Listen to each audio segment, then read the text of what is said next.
Little man, would you come on? You keep it up and you're going to make us late. My youngest brother paid no attention to me. Grasping more firmly his newspaper-wrapped notebook and his tin-can lunch of cornbread and oil sausages, he continued to concentrate on the dusty road. He lagged several feet behind my other brothers, Stacy and Christopher John, and me, attempting to keep the rusty Mississippi dust from swelling with each step and drifting back upon his shiny black shoes and the cuffs of his corduroy pants by lifting each foot high before setting it gently down again. Always meticulously neat, 6-year-old little man never allowed dirt or tears or stains to mar anything he owned. Today was no exception. You keep it up and make us late for school, Mama's going to wear you out, I threatened, pulling with exasperation at the high collar of the Sunday dress Mama had made me wear for the first day of school, as if that event were something special. It seemed to me that showing up at school at all on a bright August-like October morning made for running the cool forest trails and wading barefoot in the forest pond was concession enough. Sunday clothing was asking too much. Christopher John and Stacy were not too pleased about the clothing or school either. Only little man, just beginning his school career, found the prospects of both intriguing. "Y'all go ahead and get dirty if y'all wanna," he replied without even looking up from his studied steps.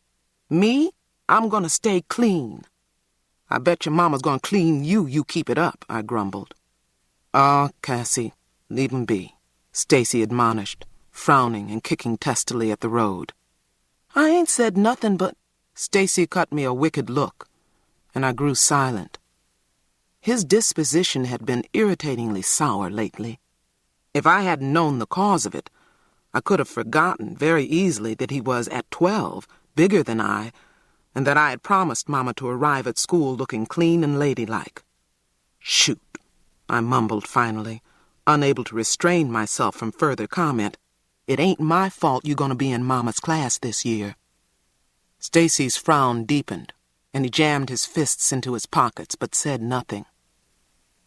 Christopher John, walking between Stacy and me, glanced uneasily at both of us but did not interfere.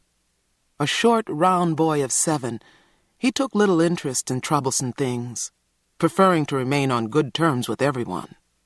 Yet he was always sensitive to others, and now, shifting the handle of his lunch can from his right hand to his right wrist and his smudged notebook from his left hand to his left armpit, he stuffed his free hands into his pockets and attempted to make his face as moody as Stacy's and as cranky as mine. But after a few moments, he seemed to forget that he was supposed to be grouchy and began whistling cheerfully. There was little that could make Christopher John unhappy for very long, not even the thought of school. I tugged again at my collar and dragged my feet in the dust, allowing it to sift back onto my shoes like gritty red snow. I hated the dress and the shoes. There was little I could do in a dress, and as for shoes, they imprisoned freedom-loving feet accustomed to the feel of the warm earth. "Cassie, stop that," Stacy snapped as the dust billowed in swirling clouds around my feet. I looked up sharply, ready to protest. Christopher John's whistling increased to a raucous, nervous shrill, and grudgingly I let the matter drop and trudged along in moody silence, my brothers growing as pensively quiet as I. Before us, the narrow, sun-splotched road wound like a lazy red serpent, dividing the high forest bank of quiet old trees on the left from the cotton field, forested by giant green and purple stalks on the right. A barbed wire fence ran the length of the deep field, stretching eastward for over 1/4 of a mile until it met the sloping green pasture that signaled the end of our family's 400 acres. An ancient oak tree on the slope, visible even now, was the official dividing mark between Logan land and the beginning of a dense forest. Beyond the protective fencing of the forest, vast farming fields, worked by a multitude of sharecropping families, covered 2/3 of a 10-square-mile plantation.